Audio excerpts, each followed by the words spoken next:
Welcome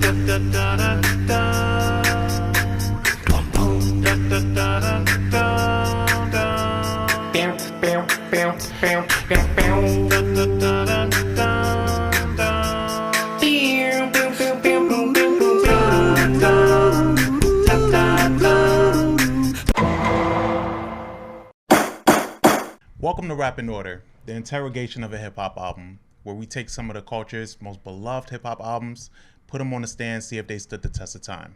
Now let's see who we got on the stand today. These are their stories. Welcome to another episode of Rap in Order. I'm First Class Regg. I'm Taurian B. And today we're going to get into a collaborative effort from Future and Young Thug. It came out in 2017 called Super Slimey. Now in 2016, there were rumors that they were working together, and it was kind of up in the air. We didn't really know until this kind of just dropped out of nowhere, seemingly.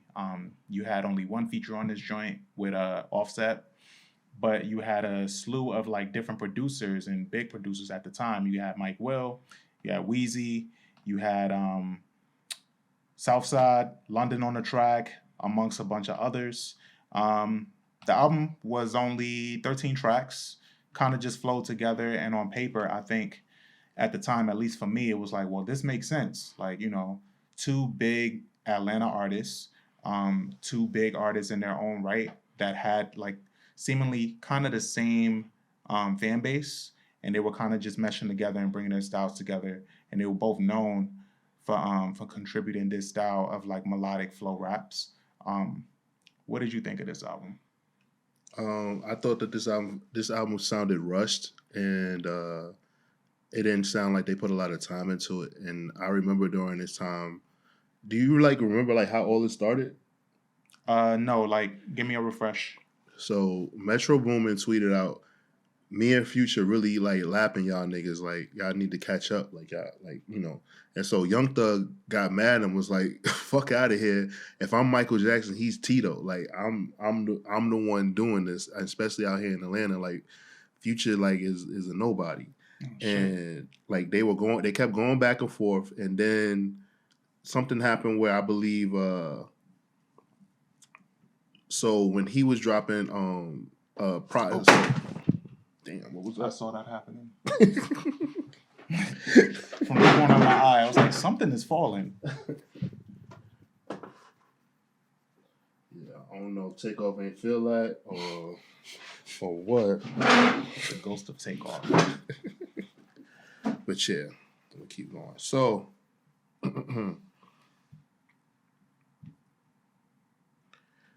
Future announced that he was dropping Evil at midnight, and Young Thug got pissed off because he was dropping a project that same day. And he was like, "Damn, bitch, slow down."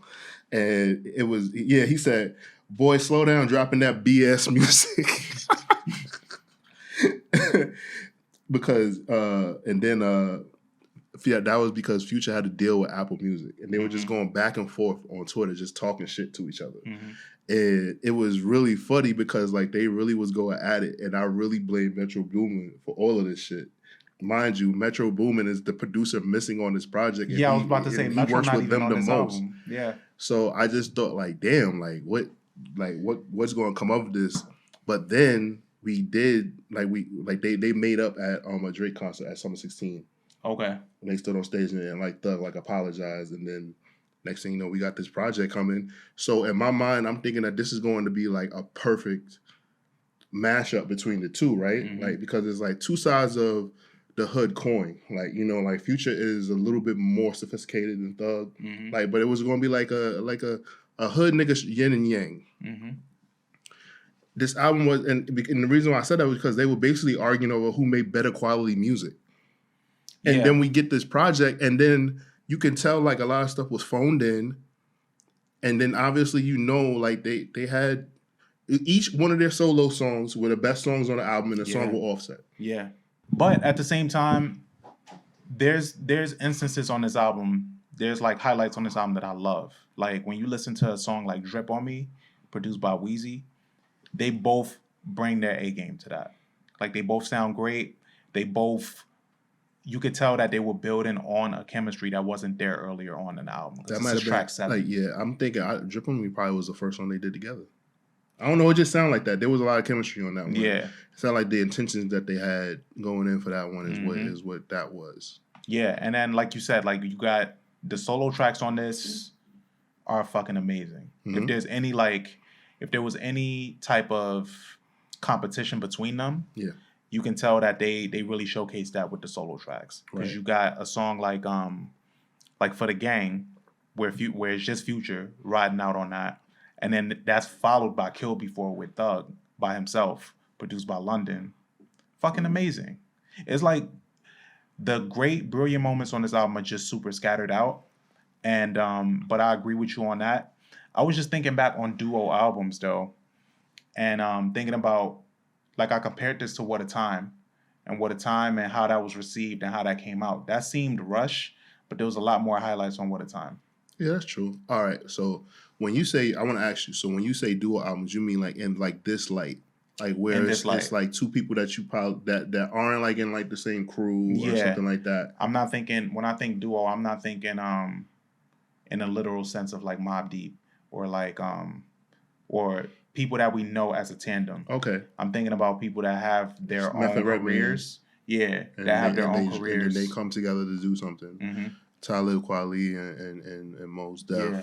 Okay, I got it now. Cause I remember when you mentioned it, I was like, shit. I was like, that's easy. Only but for Cuban Links.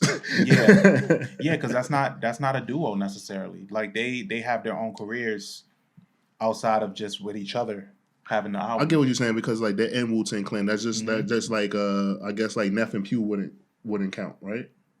Yeah, technically it wouldn't. Yeah, because they're already in a group, so they already have that. They already have that familiarity and that chemistry, and So you would think Hov and Ye, Watch the Throne, you know, things of that nature. Yeah, because they're on the same level, but it's not like they're in a group where they work together all the time. Like that's their job. So I get what you. Okay. Now, do you think would you have wanted to see them build on this chemistry? Because it just looks so good on paper. Yeah, like that's what I'm saying. Like on paper, it looks like a match made in heaven. It looks like something that's supposed to happen. And then Metro Boom was absolutely supposed to be on there. I would have liked the Gucci Mane feature on this album. There's just more that should have came from this project, but I also think that's like something that like concerns me with, not now, but it used to concern me with Young Thug's music. Like remember, like you remember how many projects he put out before we got his debut album? Yeah, and it just seemed like he was just putting out mixtapes and like, don't know, this is not the official album. Yeah, like, and I always like was curious about that, and I just feel like because like Thug knows like he has a fan base, so it's not like he has to like go above and beyond like how the artists that like we grew up on like had to do, and there's like the work got like lessened, and I think like Wayne was like one of the first artists to kind of like do that. Yeah, where, like they were just throwing shit out and we were just eating it up, and like even finding shit like Wayne and Gucci Mane, I'll give both of them. Like they like it might have like two like bangers and then everything else is just like filler shit, but it's like because they're in the studio putting out so much work, like they just like fans, the demand is so high they just like take it. I think the necessity for an artist to drop an album is kind of just dwindling. They don't really have to drop albums anymore. Right. They can they can feed their fan base through like videos on YouTube, whatever, like quick bite content. Yeah. So like that could be an EP. You could drop an EP. And I think right now the new formula is when you get a buzz, you drop an EP. And the song or songs that gave you your buzz are usually on the EP with like 2 other songs just to see if that catches. And if that catches, you'll probably get an album. And maybe like a few months later, everything is so rushed. But I think with an artist like Thug, I think he probably realized he didn't need an album because like people was eating up Slime Season, right? Yeah. Barter 6 wasn't necessarily his album, but that came out and that was doing amazing. So it was kind of like, all right, just ride this out. And then he put out his official album and and it did what it did. But then you have an artist like Future too. Future kind of had that same type of blueprint because mixtapes was going crazy. What was that, 2017?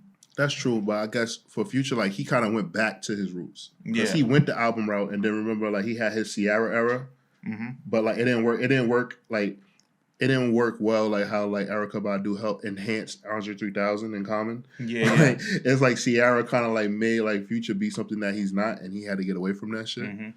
Like it was. Yeah, I think with the Ciara era, as you call it, like was interesting because we saw Future as a more well-rounded artist because around then he was writing for people more. Mm-hmm. So like you got the Beyonce credit that he had for Drunken Love. Mm-hmm. You had him writing for Ciara. Mm-hmm. Like around that time, it was like, oh shit, like people was trying to put Future in a box and they couldn't because he was writing for Beyonce and he wrote for Ciara and he gave her one of her biggest hits. Yeah, I'll be honest with you, I don't think that was actually even a bad look for him. I think that he just didn't like the fact that like the streets wasn't feeling what he was doing. Mm-hmm. And I think if he just would have stayed the course and like just fed the streets and then also did, I think it would have worked out fine, but I just think that he didn't trust it. And I think now he's in like a different space where he's way more comfortable. And I don't even think something like that affects him. Like he just does whatever the fuck he wants to do and everything. Like I think if he would have just did the same thing that like Wayne did when Wayne just was like, I'm putting this rock album out, I think Future would have been fine. And I'm pretty sure he probably still does like have credits for certain things, but he just has a lot of maturity. And now he's just low key and because he's at the forefront. Mm-hmm. Yeah, I get that. I think with Future, I'm always interested in whatever he does. And at this point, the nigga has 3 full-length duo albums with another superstar artist. You got the album with Drake, What a Time. You got this one, Super Slimey, and you got Pluto and what is it called? Pluto, Baby Pluto with Uzi, which was another sleeper. Mm-hmm. I am interested to see what else he does and if he's gonna work with somebody else. In this same vein, though, is there like a tandem of 2 artists that you want to see work together? I want to try not to be cliche because the names that I said, I just feel like everybody always says. What was you gonna say? I was gonna say Kendrick and Cole for like 13 tracks. But I feel like that'll take forever. That project could never come out if they got in the studio. And I know like this one is cliche, but I actually really want to hear it. I want to hear Hove and Premier whole project. Hove and Premier would be dope. Like, that would be dope. I just want a whole project, like just only Premier beats and him and Jay just working. Like that's it. Like I that's the old head of me, but that's something that I want, and I felt like we were like told was coming for a long time, and like every time it was supposed to come, like scheduling. I'm just like, how the fuck do the schedule? Like, tell me what's like unless your child is being born, DJ Premier. Like, what is more like what on your schedule trumps working with Jay-Z? I don't give a fuck about your relationships. Is he and, the one that's saying that? He's the one that's saying scheduling? Yeah, he said something about, he said him and Hove was working on a project and Hove gave him a time frame and he was like, I can't do it. Mm. And I'm like, I really hope that was when like Derek Jeter's sister was having his baby. I don't know what it could be either. Like, who's because like, I imagine for big artists like that, like it's well documented, right? Like when Watch the Throne was done, yeah, they did it in the same room. They recorded it in the same room. Yo, bro, which doesn't happen that often no more. So I miss that shit. And like, yeah. I know that like Jay had to like really like question like his relationship with Kanye, because I know Kanye was jumping. I heard Kanye was jumping on tables like every other night, and they was arguing about shit and like having to like compromise and everything. So I think I think Hove been wanting to get rid of Kanye. I think he stuck it out. You always say that. I swear, because I think he stuck it out because he knows the creative genius that Kanye is, and Kanye kind of kept him tapped in to a certain extent. So it was just shit that he was just behind the scenes grinding his teeth to, like, yo, the nigga's a genius. The nigga's a genius. I'm gonna put up with it. And now it kind of spilled into the public, and he can't really fuck with him like that no more. Mm. I don't think he will. But for me, I think it wasn't until I saw a Rock Nation photo that I was like, damn, this would be cool. And that's Tyler and Joey Badass. I could see that. Being on Sound of Rock Nation? No, like doing Tyler and Joey Badass. Okay. Yeah. Okay. Tyler and Joey Badass. That would be pro era and golf wing. Mm-hmm. Okay. That would be a collision of a blog era. Yeah, and, you're right. and like that should be so fucking cool. I Mhm. saw them in a picture together, and I was like, yo, this will make mad sense. I agree. But but even just back to this album, right? Like you got Hold on, I got one more thing to yeah. throw in there. Did you hear that Kodak Black scrapped his album with Drake because Drake did the project with 21 Savage? I did hear about that. I did hear about that. I would have loved to hear that.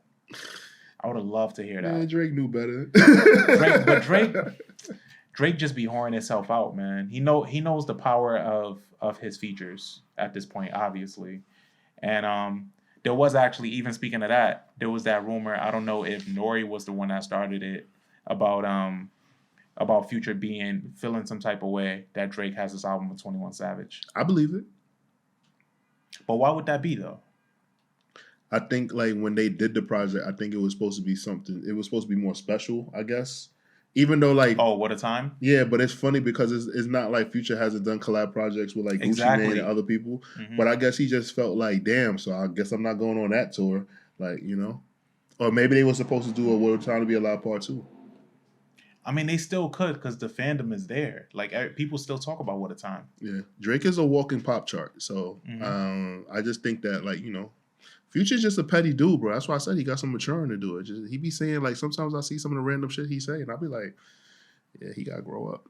Yeah, I see it. But I think at the same time, he knows his audience.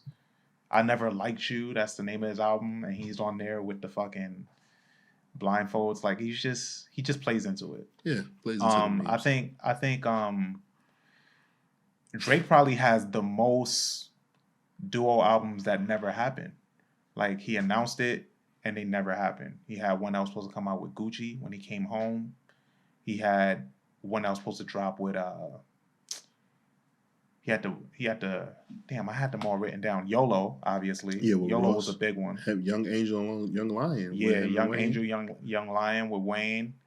Joint that you just said with Kodak. He has mad of those. Yeah, I felt like you did a write up on that shit once. Yeah, like albums that never happened from Drake. It's in my notes somewhere. It's kind of ridiculous. Yeah, but like, I mean, even just back to this album, you got a track like All the Smoke. All the Smoke is amazing. Yeah, that song was huge. Yeah, also. All the Smoke was everywhere. That's kind of what carried this album. With that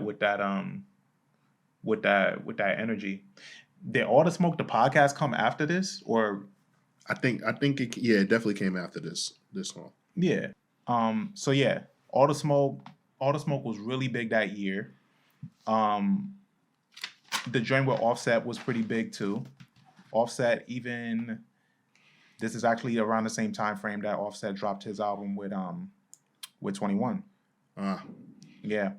So I think collab projects around this time frame people was growing tired of, but I'm always excited for this shit. Cause it's such a it's the mega powers. Yeah. It's just it's a collision of like different fan bases coming together for like one sound. Or just to see what it's like.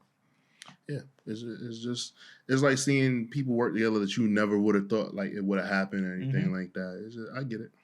I wish they would have released some video content for this. That's what I'm saying, bro. Like they did this shit just cause, and like I think like after they said like, yo, we should do it, they realized they really had to do it, and was just like, yo, what you got in the stash? Yeah, like let's just put this out there. Yeah, it was. I guess in hindsight, it was a little lazy. If they had did this with, I feel like Metro would have like curated this a lot better. Oh yeah, because of his relationship with the both of them. Yeah. Metro would have curated the shit out of this, and he would have gave it lasting power because it's like, and exactly for that reason, his relationship with both sides. Yeah, I think I'm curious to see. There's never any like sequels for these type of projects, if you notice. Didn't Big Sean and Hit Boy do that though? Didn't they do two projects together, or am I making that up? Nah, they just did one. Who did two projects together? I'm bugging.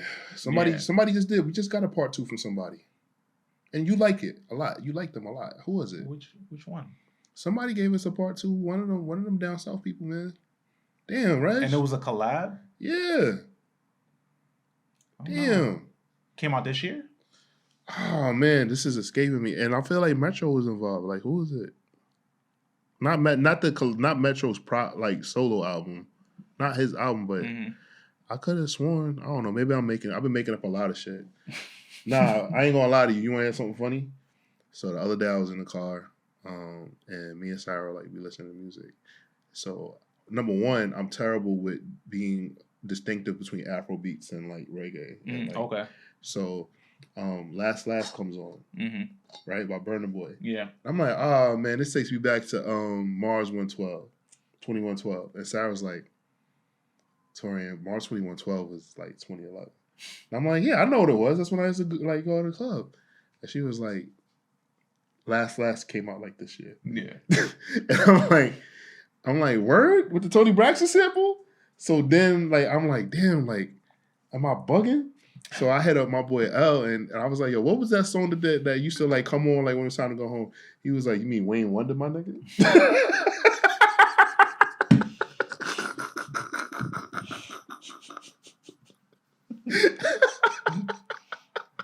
Not Wayne Wonder. That's like, you talking about No Letting Go? Yeah. Nigga, that's like 2002. Some shit. Damn. Not Wayne Wonder. Nah, it's just that like I knew it was a song. I just had a melody, and I like when the club closed, like and it was time to go home. That's what they would play. Yeah. And she was like, "Torian, there's no way you heard Last in 2011." Nigga heard Last and said, "This take me back to last year." Oh man. But yeah, no. So I am curious to know which album you're talking about. Maybe that is just an alternative fact. I'll figure. I'm sorry, guys. I really I don't know what's going on with me. So let's get to your highlights on here. Do you have any highlights on this album? For the Gang, Kill Before, Paytech Water. And then there's what is it called? Feed Me Dope. Oh yeah. Okay. And then I'll tell you there's No Cap, and what is it? 3 finish? No, and 3 they finish like it's like the songs aren't even done. They finish mad abrupt. Yeah. I felt the same way about those. I don't think they really finished mixing on this album. Yo, like why is 3 number 2 on the album? Why couldn't it just be number 3 on the track list? Yeah. That bothered me too. Yeah. I think my standouts, All the Smoke. Okay. Drip on Me. Okay. Drip on Me is fucking incredible. For the Gang, Killed Before. And I want to say Mink Flow too. Mink Flow is solid. This shit just felt anticlimactic. Yeah, there's a highlight. There's a bunch of highlights on here, but ultimately, yes, it does feel very rushed, and like it wanted to capitalize off the beef that they quote unquote beef that they had in the moment.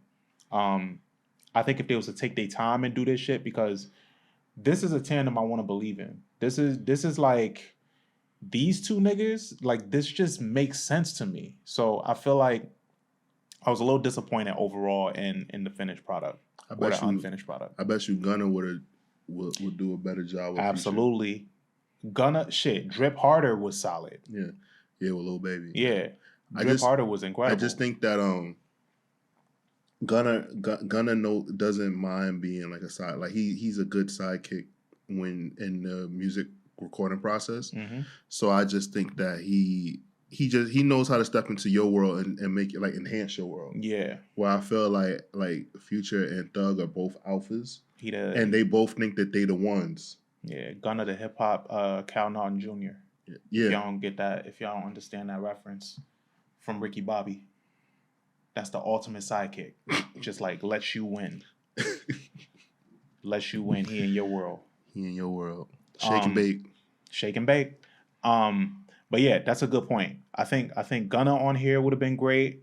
Who else they could have used on here? On this album? Oh my goodness. Yeah, they could have used Gucci. Yo, they definitely could have used WAP, right? So I mean also like you don't know who else would have been good on here? Big Sean. I didn't think about that. Is there a track in particular? Paytech Water. Okay. I can hear his Absolutely flow on that. on Paytech Water. I just think like Big Sean, the way that he raps for some reason on like on trap beats is like perfect, and it's actually quite interesting to me that like early in his career, like they didn't do that for him a lot more. Cause I think like he would have had more crossover. Like, well, obviously he was a crossover artist, but like Kanye gave him a lot of like polished beats. But I think that he should have got a lot more trap beats. Cause I really think for the hood, like he would have fucking killed. I think Big Sean, like obviously he plays up his him being from Detroit a lot, but he doesn't mess with that authentic Detroit production enough either. Yeah. And with that southern type feel that Detroit has, he doesn't really fuck with Yeah, that. like it's like yeah, exactly. Like it's kind of like Hollywood. Like he's playing up to that, like that, like you know, like he's already like gone. And I think a lot of artists do that, and they don't play into like their hometown roots. And I think that messes them up. When Wale first came out and like he did like a lot of go-go stuff, I really liked that. And then like he kind of like stepped away from it, but then he came back. But when you don't play into like your hometown roots and you're an artist, it's very weird to me. Like I get it, like you know, like because you're home, you grew up around that, you trying to like step out, but like. Yo, like it's right there. It's an easy layup. Like you know what I'm saying? You gotta like, bring. I think the cool part is that artists don't get. I think is that you got to bring the world to where you from. Yeah. So like, if you step up and like how Wale did it, I'm not mad at because he did it. Wasn't getting that much notoriety with it. Went away from it. Got notoriety. Came back to it. Yeah. So like. You know, you can kind of fuck around. Wale killed it. Like Lil Wayne came up with the Hot Boys, so like he had no choice. And then when he was able to get away from it, he did. And then he like gives it to us like every once in the blue. Like he'll give us like that New Orleans bop. Yeah. And so like you know that's really cool as well. So I'm just curious because like when I go to other cities, like you know what I'm saying, like when you put me on to like what's going on in Detroit, what up though? You know, I think I thought that was really cool. How like oh shit, like there's a whole sound in that city, and it's like is some underground shit, and like motherfucker like Sean ain't really bring it to the forefront to my knowledge. Dage, she did. Yeah, Dage did. It was all in her style, the way she dressed, the flow. It was there. Okay, so Dage, like I know Sean was like on his Detroit player shit because I know that players are from Detroit because Biggie told me, right? But like yeah, like it seems like obviously Eminem he's white, so Eminem like you're not gonna get that much player shit from a white man. Right. So yeah, like it just seems like I'm like damn. So you know, and then also watching BMF, you see some things and it's like yeah. I just love how much Eminem loves rap. Like he's such a fan of rap. I respect it. I did not notice. Like, did you know that the story of like how he met Kim was that Kim saw him standing on a table with no shirt on rapping LL Cool J's "I'm Bad." Nah, but I can believe that. And then it made me think about when he honored LL Cool J and performed "I'm Bad" with him at the Rock and Roll Hall of Fame. She must have been watching like, oh, I remember this. I remember when he was like that. That's really funny to me. I'm just like, damn, like lusting after Eminem is crazy. Shout out to my friend Ashley. She fucking loves Eminem. Back home, she in Detroit. It was her birthday the other day too. Hey Ashley. Okay. But yeah, okay. So to our overall rating for this album, I feel like I know what you're gonna say for it. So I'm gonna just pass this off to you. I give this album a two and a half waffles out of 5. This album for the build up, like ladies and gentlemen, like I know some of y'all might say like why you can't just enjoy it. Like I understand, like I can definitely like listen to this project and like kind of like numb my brain, right, and just enjoy it. But like I'm thinking that I'm going to get the best trap album ever because these are the two pillars of the trap music sound. And I didn't get that, and it was very confusing to me. It was a disappointment. It was a letdown. I felt like they just like did it and they didn't care that much, and that bothers me that these two men were arguing over who works harder and then gave us the laziest album ever. Like that was like a fucking slap in the face. I'm sorry. Okay, that's a good point. I think this is the first time we've agreed on a rating in a while, but I think I will also give this a 2.5. There are a bunch of tracks on here that I really like. You know, I named them already. But then the ones that fall short, they fall short because they feel incomplete. And I don't really get what I'm looking for them from. And I mean, just like to Taurian's point, like these are two very important artists when it comes to trap music. So there's no reason why this album should feel as incomplete as it does. I would have loved to see them give this another try, but that's not gonna happen under Thug's conditions. It's just, I mean, it's unfortunate that we got this half-baked album from these really big artists that are like some people consider in the Mount Rushmore of Atlanta music. A lot of people do. Yeah. So yeah. So I do give this as well a 2.5. But you might feel a different way. I encourage you guys, every album that we do, whether good or bad, I encourage all of y'all to check it out. Come up with your own rating. Let us know how you feel. I'm First Class Regg. And I'm Taurian B. And we are out of here, you guys. Catch you guys next time. Super Slimey. Dun dun.